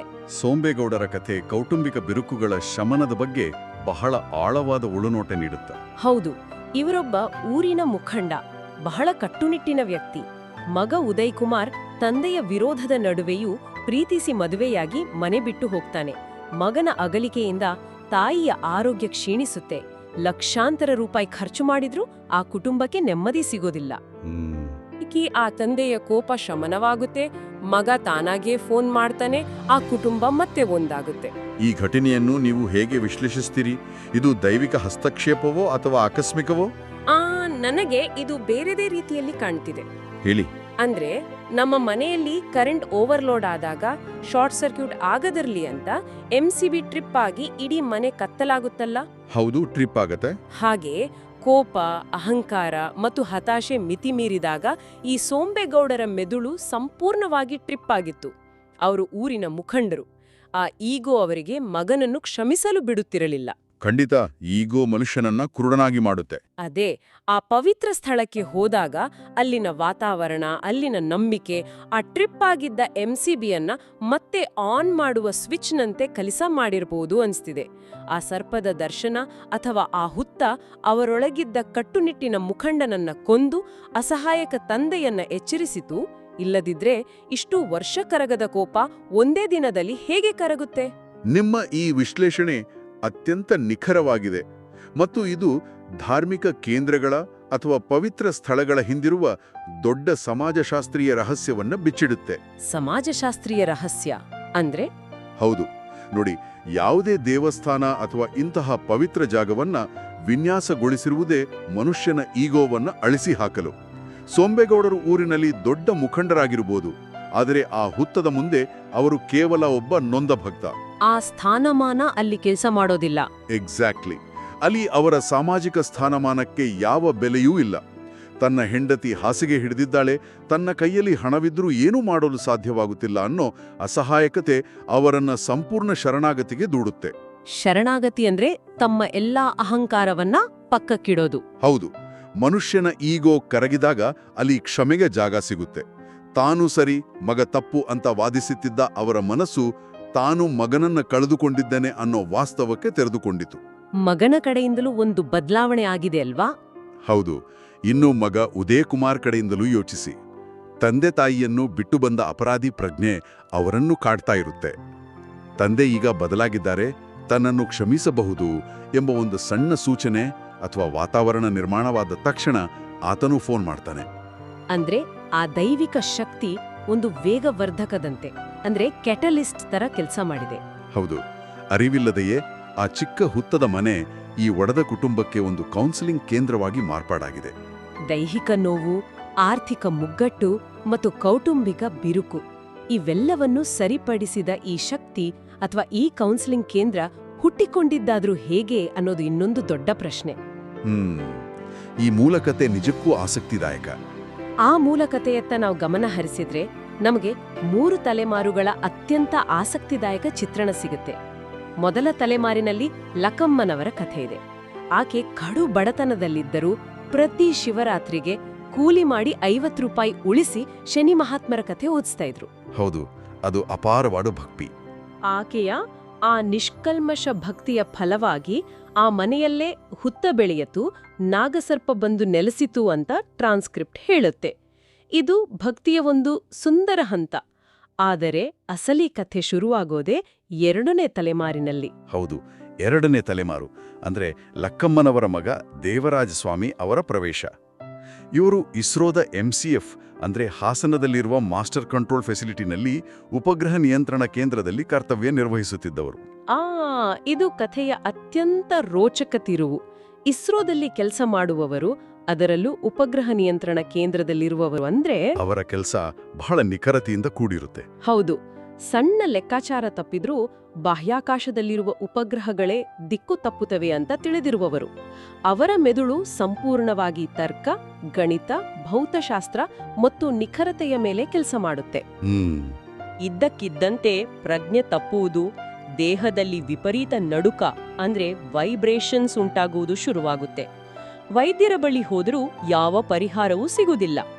ಕೊನೆಗೆ ಅವರು ತಮ್ಮ ಅರಿವಿಲ್ಲದೆಯೇ ಆ ಹುತ್ತದ ಮನೆಗೆ ಬಂದು ಶರಣಾಗ್ತಾರೆ ಮತ್ತು ಅವರ ಮೂಲಕ ಉದ್ಭವ ಶನೇಶ್ವರ ಸ್ವಾಮಿಯ ರಹಸ್ಯ ಜಗತ್ತಿಗೆ ತಿಳಿಯುತ್ತೆ. ಇದು ನಿಜಕ್ಕೂ ಆಶ್ಚರ್ಯಕರ ಬೆಳವಣಿಗೆ. ಅಷ್ಟೇ ಅಲ್ಲ, 3ನೇ ತಲೆಮಾರಿನಲ್ಲಿ ಅವರ ಮಗ ಆನಂದ್, ಇವರು KPTCLನಲ್ಲಿ ಇಂಜಿನಿಯರ್. ಇವರು ಕೂಡ ಇಂಜಿನಿಯರ್. ಹೌದು, ವಿದ್ಯುತ್ ಶಕ್ತಿಯನ್ನು ಲೆಕ್ಕಾಚಾರದಿಂದ ನಿಯಂತ್ರಿಸುವ ಕೆಲಸ ಇವರದ್ದು. ಇವರು ಕೂಡ ಈ ದೈವಿಕ ಶಕ್ತಿ ಬೇಡವೇ ಬೇಡ ಅಂತ 3 ವರ್ಷ ದೇವಸ್ಥಾನದ ಬಾಗಿಲ್ ಹಾಕಿದ್ರು. ಆದರೆ ನಿರಂತರ ಕಷ್ಟಗಳು ಎದುರಾದಾಗ ಇವರು ದೈವಕ್ಕೆ ಶರಣಾಗಿ ಪ್ರತಿ ಶನಿವಾರ ಭವಿಷ್ಯವಾಣಿ ನುಡಿಯಲು ಆರಂಭಿಸ್ತಾರೆ. ಈ ಇಡೀ ಪ್ರಕ್ರಿಯೆ ನನಗೆ ದೊಡ್ಡ ಗೊಂದಲ ಮೂಡಿಸ್ತಿದೆ. ಗೊಂದಲ ಮೂಡುವುದು ಸಹಜ, ಏಕೆಂದರೆ ಇಲ್ಲಿ ನಾವು ನೋಡ್ತಿರೋದು ವಿಜ್ಞಾನ ಮತ್ತು ಅತೀಂದ್ರಿಯ ಶಕ್ತಿಗಳ ನೇರ ಮುಖಾಮುಖಿಯನ್ನ. ಅದೇ ನನ್ನ ಪ್ರಶ್ನೆ. ಬಾಹ್ಯಾಕಾಶದ ಅನಂತತೆಯನ್ನು ಅಳೆಯುವ ಇಸ್ರೋ ತಂತ್ರಜ್ಞ ಮತ್ತು ವಿದ್ಯುತ್ ಶಕ್ತಿಯನ್ನು ನಿಯಂತ್ರಿಸುವ ಇಂಜಿನಿಯರ್, ಇವರಿಬ್ಬರು ಅತ್ಯಂತ ತಾರ್ಕಿಕ ಹಿನ್ನೆಲೆಯುಳ್ಳವರು. ಖಂಡಿತ. ದೈವಿಕ ಶಕ್ತಿ ಉದ್ದೇಶಪೂರ್ವಕವಾಗಿಯೇ ಇಂಥ ವಿಜ್ಞಾನಿಗಳನ್ನ ಆರಿಸಿಕೊಂಡಿತ್ತೆ. ಒಂದು ಸಾಮಾನ್ಯ ಹಳ್ಳಿಯ ರೈತನ ಮೇಲೆ ಈ ಶಕ್ತಿ ಆವಾಹನೆಯಾಗಿದ್ರೆ ಬಹುಶಃ ಇಷ್ಟು ದೊಡ್ಡ ಸುದ್ದಿ ಆಗ್ತಿರ್ಲಿಲ್ವೇನೋ. ಆದ್ರೆ ವಿಜ್ಞಾನದ ತರ್ಕವನ್ನು ಮುರಿಯಲೆಂದೇ ಆ ಶಕ್ತಿ ಇವರನ್ನ ಆಯ್ಕೆ ಮಾಡಿತ, ಅಥವಾ ಇದರ ಹಿಂದೆ ಬೇರೆದೇ ಮನಃಶಾಸ್ತ್ರವಿದೆಯಾ? ನೀವು ಕೇಳ್ತಿರೋ ಈ ಪ್ರಶ್ನೆಗೆ ಮನೋವಿಜ್ಞಾನದಲ್ಲಿ ಕಾಗ್ನಿಟಿವ್ ಡಿಸೋನೆನ್ಸ್ ಅನ್ನೋ ಅತ್ಯುತ್ತಮ ವಿವರಣೆ ಇದೆ. ಕಾಗ್ನಿಟಿವ್ ಡಿಸೋನೆನ್ಸ್ ಅಂದ್ರೆ ಏನು? ನೋಡಿ, ಇಸ್ರೋ ವಿಜ್ಞಾನಿ ಅಥವಾ ಎಲೆಕ್ಟ್ರಿಕಲ್ ಇಂಜಿನಿಯರ್ ಅವರ ಜಗತ್ತು ಹೇಗಿರುತ್ತೆ? ಪ್ರತಿಯೊಂದು ಕ್ರಿಯೆಗೂ ಒಂದು ಕಾರಣವಿರಬೇಕು. ಎಷ್ಟೇ ಸಂಕೀರ್ಣವಾದ ಸಮಸ್ಯೆ ಇದ್ರೂ ಅದಕ್ಕೊಂದು ವೈಜ್ಞಾನಿಕ ಪರಿಹಾರವಿರುತ್ತೆ ಅಂತ ಅವರು ನಂಬಿರ್ತಾರೆ. ಹೌದು, ಕಾಸ್ ಅಂಡ್ ಎಫೆಕ್ಟ್. ಆ ನಂಬಿಕೆಯೇ ಅವರ ಬದುಕಿನ ಅಡಿಪಾಯ. ಆದರೆ ಅವರದೇ ದೇಹದಲ್ಲಿ ವಿವರಿಸಲಾಗದ ನಡುಕ ಶುರುವಾದಾಗ, ಪ್ರಜ್ಞೆ ತಪ್ಪಿದಾಗ ಮತ್ತು ಆಧುನಿಕ ವೈದ್ಯಕೀಯ ವಿಜ್ಞಾನವು ಅದಕ್ಕೆ ಕಾರಣ ಹುಡುಕಲು ವಿಫಲವಾದಾಗ ಅವರ ಆ ತಾರ್ಕಿಕ ಅಡಿಪಾಯ ಸಂಪೂರ್ಣವಾಗಿ ಕುಸಿದು ಬೀಳುತ್ತೆ. ಅಂದ್ರೆ ಅವರ ಮೆದುಳಿಗೆ ಆ ಹೊಸ ವಾಸ್ತವವನ್ನ ಪ್ರಾಸೆಸ್ ಮಾಡಲು ಸಾಧ್ಯವಾಗ್ಲಿಲ್ಲ ಅಂತೀರಾ? ಖಂಡಿತವಾಗಿಯೂ. ತಾನು ನಂಬಿದ ವಿಜ್ಞಾನ ತನ್ನ ದೇಹದಲ್ಲಿ ನಡೆಯುತ್ತಿರುವ ಬದಲಾವಣೆಯನ್ನ ವಿವರಿಸುತ್ತಿಲ್ಲ ಅಂದಾಗ ಆ ವ್ಯಕ್ತಿ ತೀವ್ರವಾದ ಮಾನಸಿಕ ಸಂಘರ್ಷಕ್ಕೆ, ಅಂದ್ರೆ ಆ ಕಾಗ್ನಿಟಿವ್ ಡಿಸೋನೆನ್ಸ್ಗೆ ಒಳಗಾಗುತ್ತಾನೆ. ಈ ಸಂಘರ್ಷವನ್ನು ಬಗೆಹರಿಸಿಕೊಳ್ಳಲು ಆತನಿಗೆ ಕೇವಲ 2 ದಾರಿಗಳಿರುತ್ತವೆ. ಆ 2 ದಾರಿಗಳು ಯಾವುದು? ಒಂದು, ತನಗೆ ಹುಚ್ಚು ಹಿಡಿಯುತ್ತಿದೆ ಎಂದು ಒಪ್ಪಿಕೊಳ್ಳುವುದು. ಅಥವಾ 2, ತನ್ನ ತರ್ಕವನ್ನು ಮೀರಿದ ಒಂದು ದೊಡ್ಡ ಶಕ್ತಿ ಇದೆ, ಅದು ನನ್ನನ್ನು ನಿಯಂತ್ರಿಸುತ್ತಿದೆ ಎಂದು ಶರಣಾಗುವುದು. ಓಹೋ. ದೇವರಾಜ್ ಸ್ವಾಮಿ ಮತ್ತು ಅವರ ಮಗ ಆನಂದ್ ಅವರ ಪ್ರಕರಣದಲ್ಲಿ ಆಗಿದ್ದು ಇದೆ, ಸಂಪೂರ್ಣ ಶರಣಾಗತಿ. ಆನಂದ್ 3 ವರ್ಷ ದೇವಸ್ಥಾನದ ಬಾಗಿಲು ಹಾಕಿದ್ದು ಅವರೊಳಗಿನ ವೈಜ್ಞಾನಿಕ ಮನಸ್ಸು ಆ ಶರಣಾಗತಿಯನ್ನ ವಿರೋಧಿಸಿದ ಪ್ರಕ್ರಿಯೆ. ಆದ ಎದುರಾದ ಕಷ್ಟಗಳು ಆ ವಿರೋಧವನ್ನ ಮುರಿದು ಹಾಕಿದುವು. ಆದ್ರೆ ಆ ನಡುಕ ಅವರು ಸುಪ್ತಾವಸ್ಥೆಗೆ ಅಂದ್ರೆ ಆ ಟ್ರಾನ್ಸ್ಪೇಟ್ಗೆ ಹೋದಾಗ ನುಡಿಯುತ್ತಿದ್ದ ಭವಿಷ್ಯವಾಣಿಗಳು ಟ್ರಾನ್ಸ್ಕ್ರಿಪ್ಟ್ ಪ್ರಕಾರ ಆ ಭವಿಷ್ಯವಾಣಿಗಳು ನಿಜವಾಗ್ತಿದ್ವು. ಇದನ್ನು ನಾವು ಕೇವಲ ಮನಃಶಾಸ್ತ್ರ ಅಂತ ತಳ್ಳಿ ಹಾಕಲು ಸಾಧ್ಯವೇ? ಇದು ಸ್ವಲ್ಪ ಜಟಿಲವಾದ ವಿಚಾರ. ಅವರ ಪ್ರಜ್ಞಾಪೂರ್ವಕ ಮನಸ್ಸು ಅಂದ್ರೆ ಕಾನ್ಷಿಯಸ್ ಮೈಂಡ್ ಶರಣಾಗಿದ್ರು, ಆ ಟ್ರಾನ್ಸ್ ಸ್ಥಿತಿಯಲ್ಲಿ ಅವರ ಬಾಯಿಂದ ಬರ್ತಿದ್ದ ಮಾತುಗಳು ಎಲ್ಲಿಂದ ಬರ್ತಾ ಇದ್ವು? ಇಲ್ಲೇ ವಿಜ್ಞಾನದ ಇತಿಮಿತಿಗಳು ನಮಗೆ ಅರಿವಾಗೋದು. ಮನುಷ್ಯನ ಅರಿವಿಲ್ಲದ ಮನಸ್ಸು ಅಂದ್ರೆ ಅನ್ಕಾನ್ಷಿಯಸ್ ಮೈಂಡ್ ಅಪಾರವಾದ ಗ್ರಹಿಕಾ ಶಕ್ತಿಯನ್ನು ಹೊಂದಿದೆ ಎಂದು ಆಧುನಿಕ ಮನೋವಿಜ್ಞಾನ ಒಪ್ಪಿಕೊಳ್ಳುತ್ತೆ. ಓಕೆ, ಅಂದ್ರೆ ಅವರು ಪರಿಸರವನ್ನ ಗ್ರಹಿಸ್ತಾ ಇದ್ರು ಅಂತನಾ? ಹೌದು, ನಮ್ಮ ಸುತ್ತಲಿನ ಪರಿಸರವನ್ನು, ಜನರ ವರ್ತನೆಯನ್ನು ನಮ್ಮ ಅರಿವಿಗೆ ಬಾರದಂತೆ ಅದು ಗ್ರಹಿಸಿ ವಿಶ್ಲೇಷಿಸಿರುತ್ತೆ. ಟ್ರಾನ್ಸ್ ಸ್ಥಿತಿಯಲ್ಲಿ ಅವರ ಆ ಅರಿವಿಲ್ಲದ ಮನಸ್ಸು ಜಾಗೃತವಾಗಿ ಆಳವಾದ ಒಳನೋಟಗಳನ್ನು ಅಂದ್ರೆ ಇಂಟ್ಯೂಷನ್ಸ್ ಹೊರಹಾಕುತ್ತಿರಬಹುದು. ಓ, ಇದು ಬಹಳ ಆಳವಾದ ವಿವರಣೆ. ಅಥವಾ ನಾವು ಇಂದಿನ ವಿಜ್ಞಾನದ ಅಳತೆಗೋಲಿನಿಂದ ಅರ್ಥ ಮಾಡಿಕೊಳ್ಳಲಾಗದ ಪ್ರಕೃತಿಯ ಯಾವುದೋ ಸೂಕ್ಷ್ಮ ಕಂಪನಗಳನ್ನು ಅವರ ಮೆದುಳು ರಿಸೀವ್ ಮಾಡುತ್ತಿರಬಹುದು. 100 ವರ್ಷಗಳ ಹಿಂದೆ ರೇಡಿಯೋ ತರಂಗಗಳನ್ನ ವಿವರಿಸಿದ್ರೆ ಜನ ಅದನ್ನ ಪವಾಡ ಎಂದೇ ನಂಬುತ್ತಿದ್ರು ಅಲ್ವಾ? ಹೌದು, ಖಂಡಿತ. ಹಾಗೆಯೇ ಇಂದಿನ ಈ ನಡುಕ, ಈ ಭವಿಷ್ಯವಾಣಿಗಳು ಭವಿಷ್ಯದ ವಿಜ್ಞಾನಕ್ಕೆ ಅತ್ಯಂತ ಸಾಮಾನ್ಯವಾದ ಕ್ವಾಂಟಮ್ ಭೌತಶಾಸ್ತ್ರದ ಪ್ರಕ್ರಿಯೆಯಾಗಿ ಕಾಣಬಹುದು. ಇದು ನಿಜಕ್ಕೂ ನಮ್ಮ ಆಲೋಚನಾ ಕ್ರಮವನ್ನೇ ಬದಲಾಯಿಸುವಂತಹ ದೃಷ್ಟಿಕೋನ. ನಾವು ಅರ್ಥವಾಗದ್ದನ್ನೆಲ್ಲ ಮೂಢನಂಬಿಕೆ ಅಂತ ತಳ್ಳಿ ಹಾಕುವುದು ಎಷ್ಟು ಸುಲಭವೋ, ಎಲ್ಲವನ್ನೂ ಪವಾಡ ಅಂತ ಕುರುಡಾಗಿ ನಂಬುವುದು ಅಷ್ಟೇ ಅಪಾಯಕಾರಿ. ನಿಜ, ಎರಡೂ ಅತಿರೇಕಗಳೇ. ಆದರೆ ಈ ಎರಡರ ನಡುವೆ ಒಂದು ಅದ್ಭುತವಾದ ಜಾಗವಿದೆ. ಅದೇ ಅನ್ವೇಷಣೆಯ ಜಾಗ. ಆ ಚಿಕ್ಕ ಹುತ್ತದ ಮನೆಯಿಂದ ಕೇವಲ 50 ರೂಪಾಯಿ ಕೊಟ್ಟು ಕಥೆ ಓದಿಸುತ್ತಿದ್ದ ಲಕ್ಕಮ್ಮನವರಿಂದ ಶುರುವಾದ ಆ ನಂಬಿಕೆ ಇಂದು ಇಡೀ ಗ್ರಾಮವೇ ಬೆರಗಾಗುವಂತೆ ಉದ್ಭವ ಶನೇಶ್ವರ ಸ್ವಾಮಿ ಮಂದಿರವಾಗಿ ಬೆಳೆದು ನಿಂತಿದೆ. ಹೌದು, ಟ್ರಾನ್ಸ್ಕ್ರಿಪ್ಟ್ ಪ್ರಕಾರ ಈಗ ಅಲ್ಲಿ ಪ್ರತಿದಿನ ದರ್ಶನ ಆಗುತ್ತೆ ಅಲ್ವಾ? ಹೌದು, ಕೇವಲ ಶನಿವಾರ ಮಾತ್ರವಲ್ಲ, ಭಕ್ತರ ಒತ್ತಾಯದ ಮೇರೆಗೆ ಪ್ರತಿದಿನ ದರ್ಶನ ಪಡೆಯುವ ತಾಣವಾಗಿದೆ. 100 ಕಷ್ಟಗಳನ್ನು ಹೊತ್ತು ಬರುವ ಸಾಮಾನ್ಯ ಜನರಿಗೆ ಅದು ಇಂದಿಗೂ ಭರವಸೆಯ ಬೆಳಕಾಗಿದೆ. ಈ ಇಡೀ ಘಟನಾವಳಿಗಳ ಸಾರಾಂಶವನ್ನು ನಾವು ಒಂದು ವಾಕ್ಯದಲ್ಲಿ ಹೇಳಬೇಕಂದ್ರೆ ಏನ್ ಗೊತ್ತಾ? ನಾವು ಇಂದು ಎಷ್ಟೇ ಮುಂದುವರೆದ ತಂತ್ರಜ್ಞಾನದ ಯುಗದಲ್ಲಿ ಬದುಕ್ತಿರ್ಬೋದು, ಮಂಗಳ ಗ್ರಹದಲ್ಲಿ ನೀರು ಹುಡುಕ್ತಿರ್ಬೋದು, ಆರ್ಟಿಫಿಷಿಯಲ್ ಇಂಟೆಲಿಜೆನ್ಸ್ ಮೂಲಕ ಜಗತ್ತನ್ನೇ ನಿಯಂತ್ರಿಸ್ತಿರ್ಬೋದು. ಹೌದು, ಎಲ್ಲವೂ ಸಾಧ್ಯವಾಗ್ತಿದೆ ಈಗ. ಆದ್ರೆ ಒಬ್ಬ ಮನುಷ್ಯ ತನ್ನವರನ್ನು ಕಳೆದುಕೊಂಡು ಶೂನ್ಯವಾದಾಗ, ತೀವ್ರವಾದ ಕಾಯಿಲೆಯಿಂದ ನರಳುತ್ತಿರುವಾಗ, ಅಥವಾ ಸಾಲದ ಶೂಲಕ್ಕೆ ಸಿಲುಕಿ ಹತಾಶನಾದಾಗ ಈ ಯಾವ ತಂತ್ರಜ್ಞಾನವೂ ಆತನಿಗೆ ನೆಮ್ಮದಿ ನೀಡುವುದಿಲ್ಲ. ನಿಜ, ಅಲ್ಲಿ ಮೆಷಿನ್ಗಳು ಕೆಲಸ ಮಾಡಲ್ಲ. ಆ ಕತ್ತಲಿಯಲ್ಲಿ ಆತನಿಗೆ ಬೇಕಾಗಿರುವುದು ಕೇವಲ ಒಂದು ಆಸರೆ.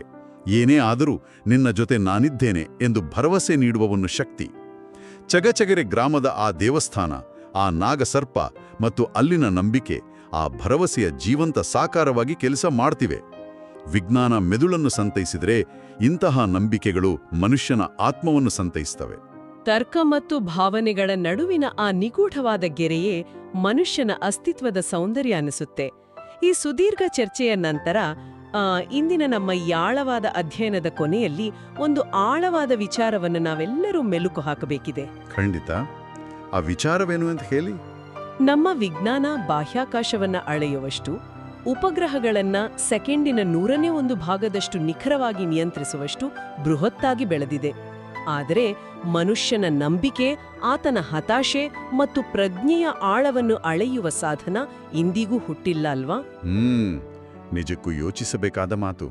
ವಿಜ್ಞಾನದ ತರ್ಕಕ್ಕೆ ನಿಲುಕದ ಆ ಇಸ್ರೋ ವಿಜ್ಞಾನಿಯನ್ನೇ ನಡುಗಿಸಿದ, ಸೋಂಬೇಗೌಡರ ಕಠಿಣ ಮನಸ್ಸನ್ನು ಕರಗಿಸಿದ ಇಂತಹ ವಿದ್ಯಮಾನಗಳನ್ನ ನಾವು ಕೇವಲ ಅಚ್ಚರಿ ಅಥವಾ ಮೂಢನಂಬಿಕೆ ಎಂದು ಸುಲಭವಾಗಿ ತಳ್ಳಿ ಹಾಕ್ತಿದ್ದೇವೆ, ಅಥವಾ ಅವು ನಮ್ಮ ಇಂದಿನ ವೈಜ್ಞಾನಿಕ ಗ್ರಹಿಕೆಗೆ ಮೀರಿದ, ನಾವು ಇನ್ನೂ ಅರ್ಥ ಮಾಡಿಕೊಳ್ಳಬೇಕಿರುವ ಬೇರೊಂದು ವಾಸ್ತವದ ಕಿಟಕಿಗಳೇ?